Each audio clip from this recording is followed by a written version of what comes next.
With the Broncos' first preseason game in the books and a nice 17-7 win over the Dallas Cowboys, I thought it would be fun to look at some winners and losers stemming from that game. Now, there's not really any big losers on the Broncos side of things, so we had some fun with it on this show. But let me know who your biggest winner was from week 1 of the preseason for the Broncos down in the comment section while this intro video rolls.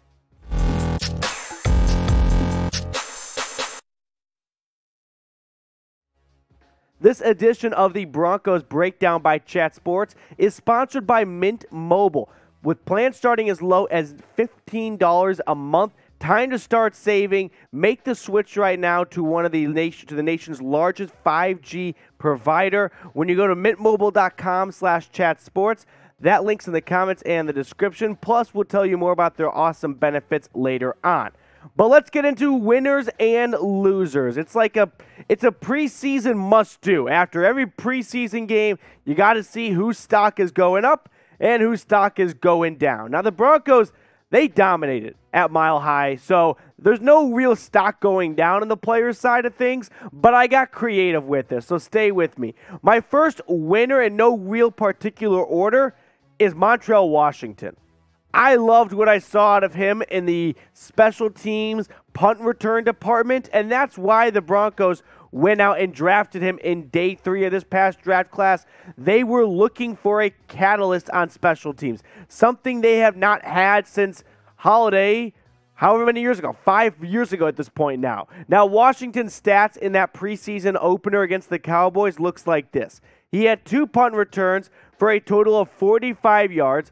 The dude was just tough to bring down.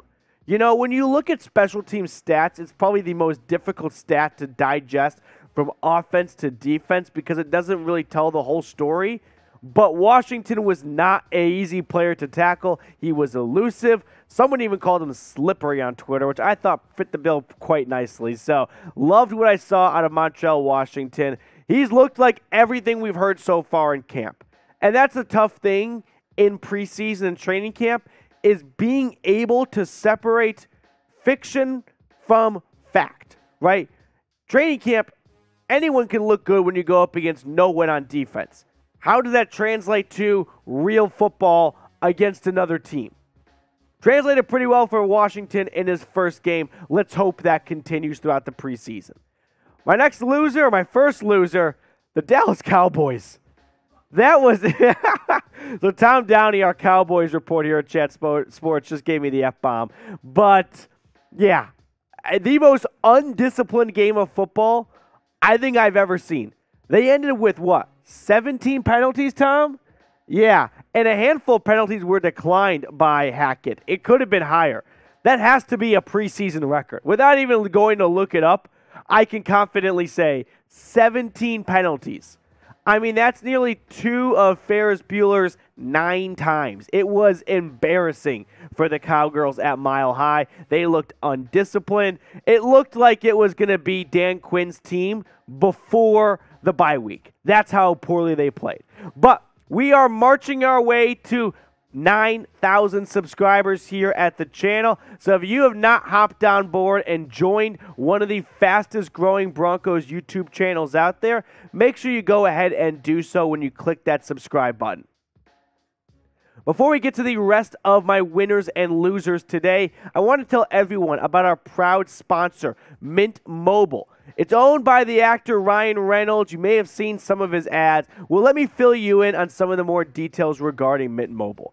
You can make the switch seamlessly. What does that mean? You can do it from the comfort of your own home. Thanks to new eSIM technology, you don't have to forfeit your phone number or even your current phone. Mint Mobile takes care of everything, and they put you on the nation's largest 5G network. And with plans starting as low as $15 a month, with how bad inflation is right now, you cannot beat that. So make the change when you go to mintmobile.com/chatsports.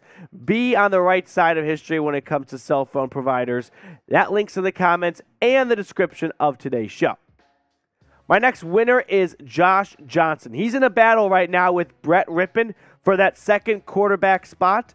I bet the Broncos only take 2 QBs on the roster like last year and put Rypien most likely at the way it's trending right now on the practice squad. Josh Johnson's been the journeyman we all know, drafted back in 2008 out of San Diego.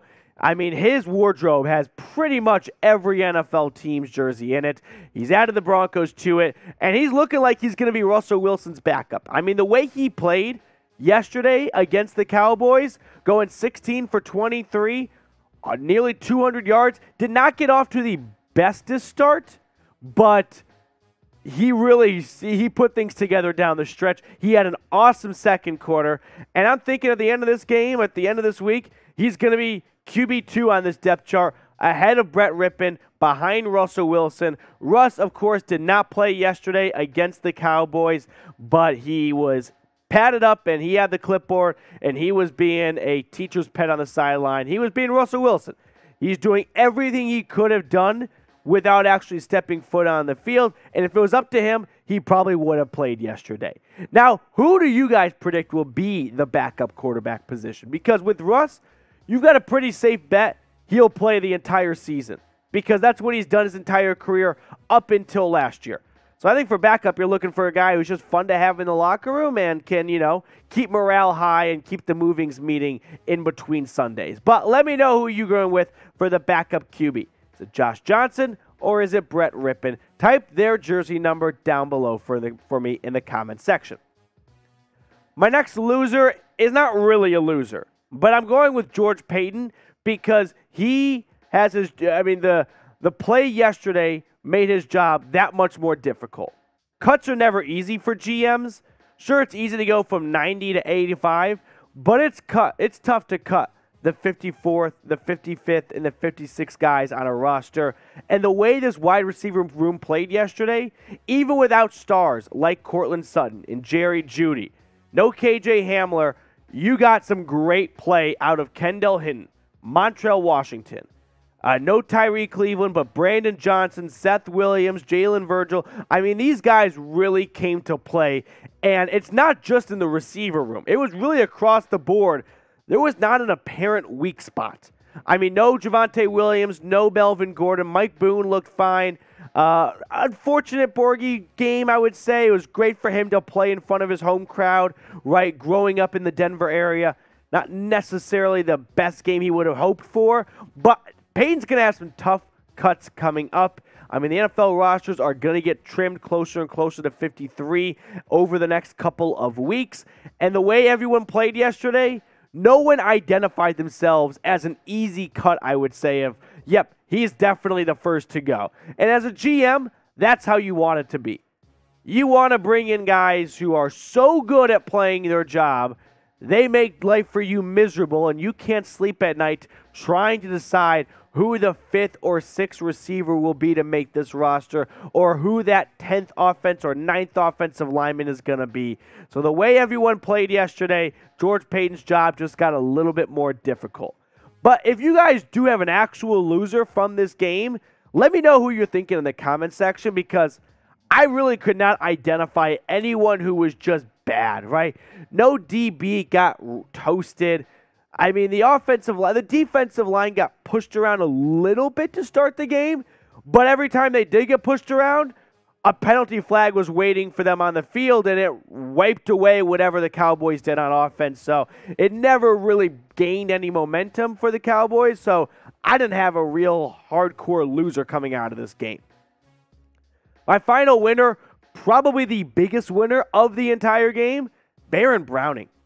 This guy was awesome. I don't know what other adjectives I can use to describe the way he played, but the move from inside linebacker to outside linebacker, pristine. Very good idea. I questioned it at first. I resign.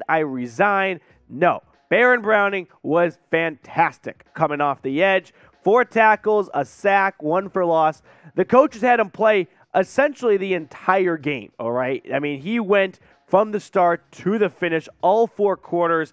I don't think they had him play to prove anything, but just to get him more accustomed to coming off the edge, which he did more so in Ohio State than last year as a rookie for the Broncos. But Baron Browning was definitely, if you asked anyone who went to the game or if you missed the game and you're like, hey, what's the one takeaway from the Broncos' first preseason game? Baron Browning probably comes up.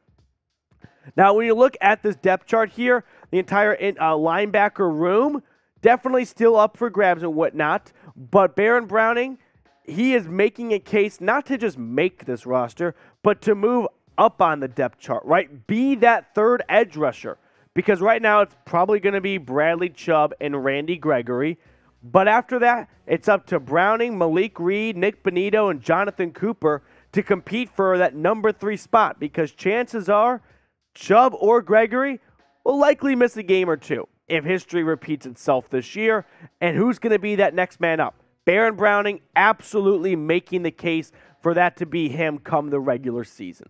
All right, that is going to do it for us on today's show. I really appreciate all of you guys who tuned in, made us a part of your day. Enjoy the rest of your day, and we'll see you all later with more Broncos news and rumors.